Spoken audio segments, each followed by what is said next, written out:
sure my clicker's working. Good. Everybody set? Okay, good morning and thanks for joining. It's really great, as always, to be back at O'Hare. And I appreciate the opportunity to share both a recap of how summer went for the National Aviation System and a little bit about what we're expecting and what we're working on going into the balance of the year. Like millions of Americans, I'm traveling this busy Labor Day weekend to be with family, and I know so many Americans are hitting the road or heading to airports to do the same. This weekend is capping what TSA reports is the busiest summer travel period on record. The most air travel passengers that have been screened by TSA in American history.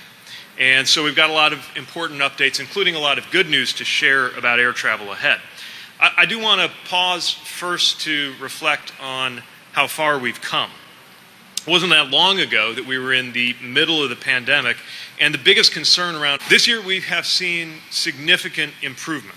The cancellation rate so far in 2023 is at 1.6%, which is a full percentage point better than last year. It's also below 2019 rates, and I just want to give you a sense of how we're doing, both with regard to the last couple of years. And let's see if I got my right slides here. We're on a slideshow in an airport. The other thing I want to emphasize is that we are on track to be at or below the typical rate of cancellations over the last decade. So not only are we seeing the system rebound from the worst effects of COVID, but we're seeing things come more in line with what we would have regarded as normal.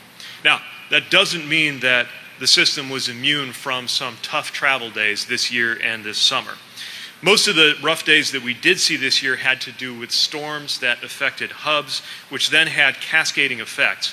And I'm going to come back in a moment to what we saw most recently with Hurricane Idalia.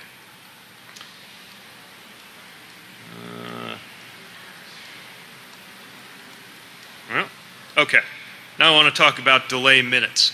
When we look at delays that are attributed to the National Aviation System, which does not include things that are under airlines' control, what we see is that about 2.6% of delay minutes had to do with air traffic control staffing issues. I would like to see that number at 0, but it has improved substantially from what we saw a year ago, which is represented by the gray bar, was about 11%. And a lot of the improvements that we're seeing have come from work that our department has done both internally and collaborating with airlines to identify challenges and issues and to find solutions. For example, in Florida, commercial space launches are now happening so often that it can have an effect on airline schedules.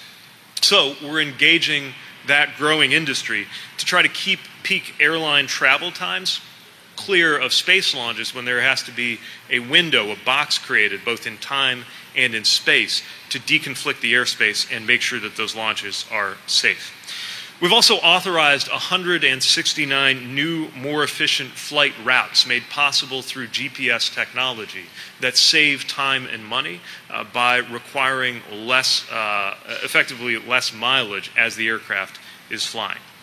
And we are proud to announce that the FAA has met its goal for hiring air traffic controllers this year. Hired 1,500 air traffic controllers, which brings us to a total of 2,600 controllers currently in the training pipeline. And I want to emphasize that we are talking about highly skilled positions that require years of training. In fact, qualifying as an air traffic controller takes about as much time as law school. And that is one of many reasons that it is extremely disruptive for Congress to even be considering a shutdown. If there is a shutdown, that would again disrupt ATC training, just as we are seeing the numbers improve and closing the gaps that we've seen in the system to get people trained and on position. Now, as I mentioned, we're seeing cancellations not just down from last year, but on track to be on par or a little bit better than historic norms before the pandemic. But we view that as a challenge to do better still. We also know that there will never be a rate of 0. Passengers face disruptions and cancellations, and when things go wrong, We want passengers to know that DOT has your back and that we have secured stronger consumer protections for travelers.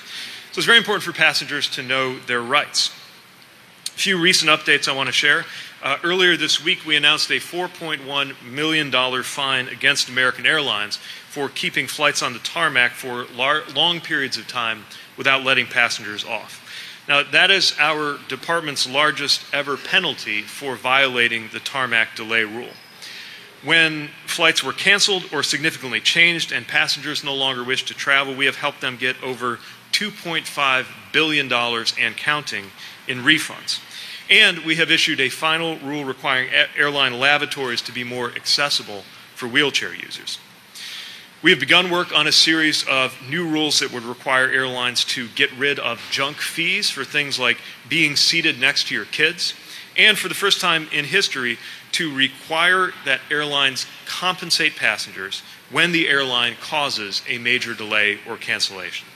And as those rules are working their way through the federal process, we have already secured a number of enforceable commitments from almost all major U.S. airlines.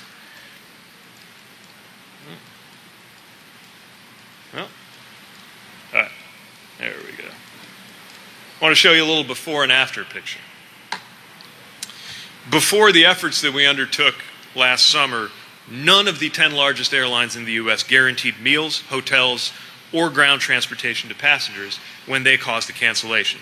Now, 9 of those top 10 airlines guarantee hotels and ground transportation, and all 10 guarantee meals. So if you're traveling this weekend, or really any time you're traveling, we strongly encourage passengers to check out flightrights.gov to better understand what you are entitled to when you experience an issue. We think that's important to understand before you book a ticket, and once you've booked a ticket, we think that's important to understand for the airline that you're going to be traveling with. Now, a little preview of the next few days. As we're gearing up for this Labor Day weekend, FAA expects close to 50,000 flights today, around 45,000 on Monday and on Tuesday. And we're expecting airlines to keep up that progress to get people where they need to go safely, reliably, and comfortably. And again, I want to emphasize, while we are prepared to enforce passenger rights aggressively when airlines are not doing the right thing, we're also always ready to collaborate with airlines in real time to address and resolve operational issues, including to handle weather challenges. With Hurricane Idalia, for example, on Wednesday, we saw airport closures in the areas directly affected, and we saw some cascading effects from that on flights nationwide. But by yesterday, cancellation rates were largely back to normal, and today, with Idalia out of the area, airports are largely back to normal, although they are seeing those Labor Day volumes coming at them. So as always, we recommend that passengers get to the airport with plenty of time to spare. I want to end with updates on the most important job of this department and of the FAA, and our top priority when it comes to air travel in the United States, and that is safety. Now, one big concern that we have had in the air has to do with unruly passengers. And here again, I want to share some of the numbers. There was a massive spike in unruly passenger incidents during the pandemic. We have seen numbers get back down much closer to pre-pandemic levels, but in recent months, as you can see, we've seen another uptick that is an area of concern. That is one reason why we are continuing the zero-tolerance policy for people who act out on an airplane. The flight crew are there to keep you safe, and they deserve to be treated with respect. No one should do anything that endangers the flight crew or fellow passengers on the plane. And doing so could lead to you being referred for criminal prosecution and facing tens of thousands of dollars in fines. Lastly, I want to give an update on actions that we are taking to help airports and airlines prevent runway incursions in what are called close calls. And again, bring up some statistics. So the overall number of runway incursions is about in line with what we have seen over the last decade, but we've seen a noticeable increase in serious close calls, and the only acceptable number of these is 0. So we've been taking a number of actions to reduce the number of runway incursions and push it towards 0. Last week, we announced $121 million in awards to 8 airports to reconfigure taxiways, improve lighting, or improve airfield layouts. And that is on top of $100 million that we invested at 12 airports in May that are benefiting safety, as well as hundreds of millions of dollars invested in 2021 and 2022 to build better infrastructure like end-around taxiways, which means that airplanes can navigate around an active runway instead of having to cross it. The FAA is also convening and holding runway safety action team meetings at approximately 90 airports around the country, identifying any unique risks that are specific to that airspace and developing plans to address them. And as I mentioned a moment ago, with 2,600 air traffic controllers in various stages of the training process, we're making sure that we have the folks in the towers to do that critical safety work. And on that note, and I want to end with this, I hope anybody who is traveling this weekend takes a moment to thank an aviation worker, whether we're talking about flight crews on board, whether we're talking about FAA personnel, or I see some TSA folks who are here in the hall. Even though they're with our sister agency of Homeland Security, we still feel a great affinity to TSA and appreciation for what they do to keep the traveling public safe. There are so many people who do a great job making sure that aviation of all means of travel, the one that involves flying thousands of feet above the ground at nearly the speed of sound, is the safest way to travel in America, and have maintained in America the safest, most complex aviation system in the world. So, to sum it up, we are seeing very good progress. We are not done. We will keep doing our part to make sure that the airlines are doing theirs to keep cancellation rates and disruptions going down, and above all, to keep passengers safe. Thanks again for joining, and happy to take any questions you all have.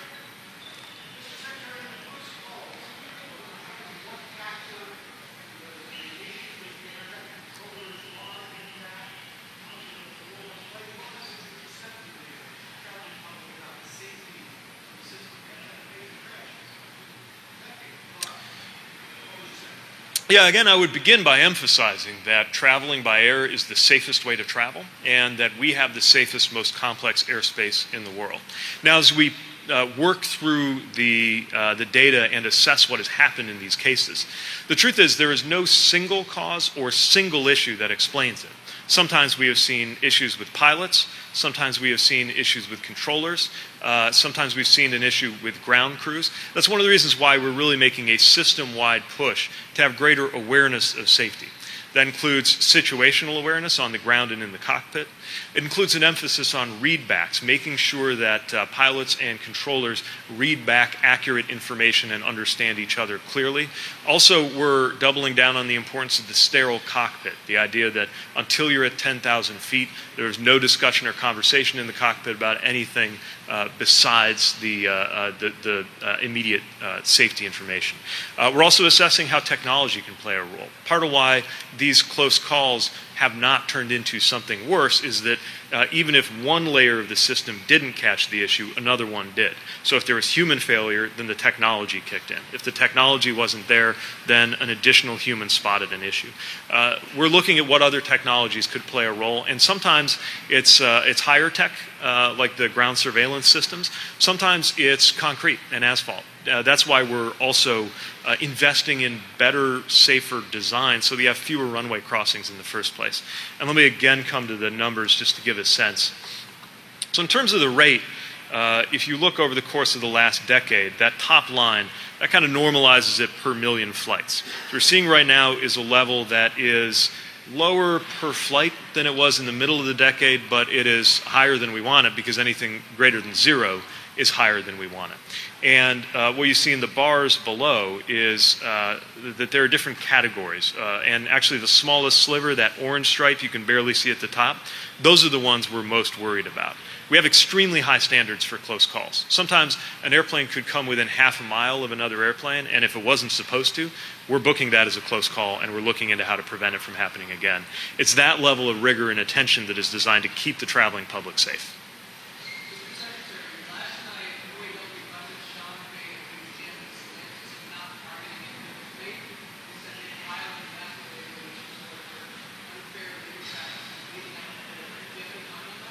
Well, I can't speak directly to an NLRB action. What I will say is this. The United Auto Workers are acting to make sure that workers benefit from the next chapter of the auto industry. I come from a community, South Bend, Indiana, that was shaped by the prosperity that came from those manufacturing jobs, not just existing, but being good-paying jobs. So I understand what the workers are seeking to do and to achieve for their members for the next generation. And Acting Labor Secretary Julie Su, Gene Sperling at the White House, they've been in frequent contact with the parties, obviously urging the parties to come to a resolution that does right by workers, that sets up the auto sector in the U.S. for success, and that hopefully can avoid a disruption.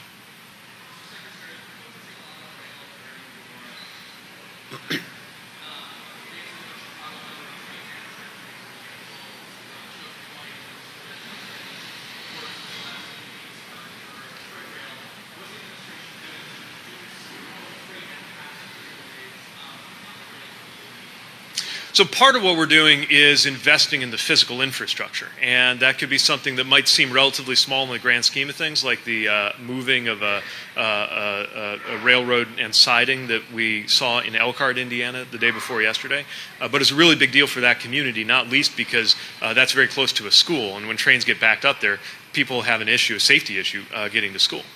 But there's also a very important piece here, which is holding freight railroads accountable for their responsibility to clear the way for passenger traffic. Often when Amtrak is delayed, it's not because of Amtrak. It's because a freight railroad did not give way to that passenger traffic, even though they are legally required to do so.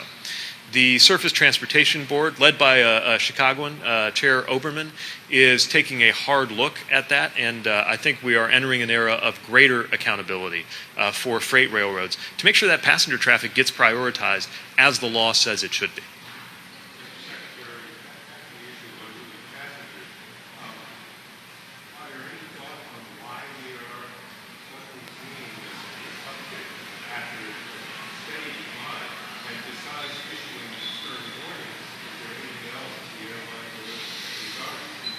Well, airlines are empowered to take steps to ban passengers from flying on that airline again if there has been an issue. But we're also making sure that federal enforcement is backing up flight crews and backing up passengers who shouldn't have to deal with other passengers doing that sort of thing. That's why since adopting that zero tolerance policy, we have seen a number of people who did not do the right thing get referred for criminal prosecution and face major fines. And we're going to continue to take a hard look at what we can continue to do to send that message. Again, a dramatic improvement compared to what we saw during the worst days of COVID, but even one incident like this is too many. It shouldn't have to be said, but I'll just say it. If you're on board an airplane, do not get in the way of flight crew. Listen to what they are telling you. As the captain always says, they are there primarily for your safety, and we expect everybody to respect flight crews and their fellow passengers.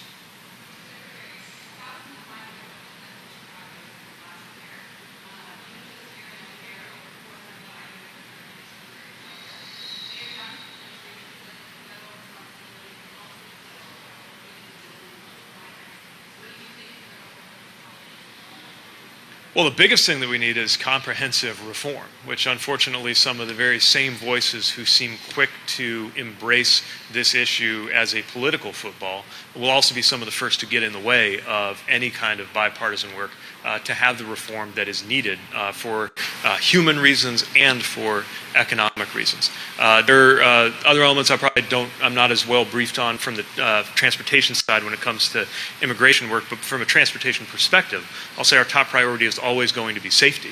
And I'm also concerned about any safety implications of political stunts related to the movement of migrants.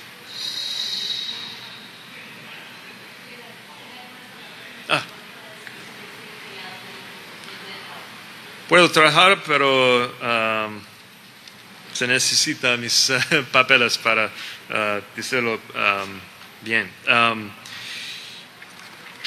Lo más importante que quiero decir es que sabemos que hay mucho trabajo por hacer, pero hemos visto mejoramiento en nuestro sistema de aviación. Y ahora, a medida que nos preparamos para este fin de semana del día, de trabajo, la FAA espera cerca de 50,000 vuelos hoy y alrededor de 45,000 el lunes y el martes. Lo más importante, por supuesto, es seguridad y este es en lo que el FAA se enfoca. Pero en el verano y tuvo algunos días difíciles, pero en general en medio de una demanda de pasajeros sin precedentes, la tasa de cancelación es del 1.6%. Entonces, se mejora el sistema, pero hay mucho más trabajo por hacer. All righty. Thank you very much for coming. Safe travels, and enjoy your Labor Day weekend. Thanks, please.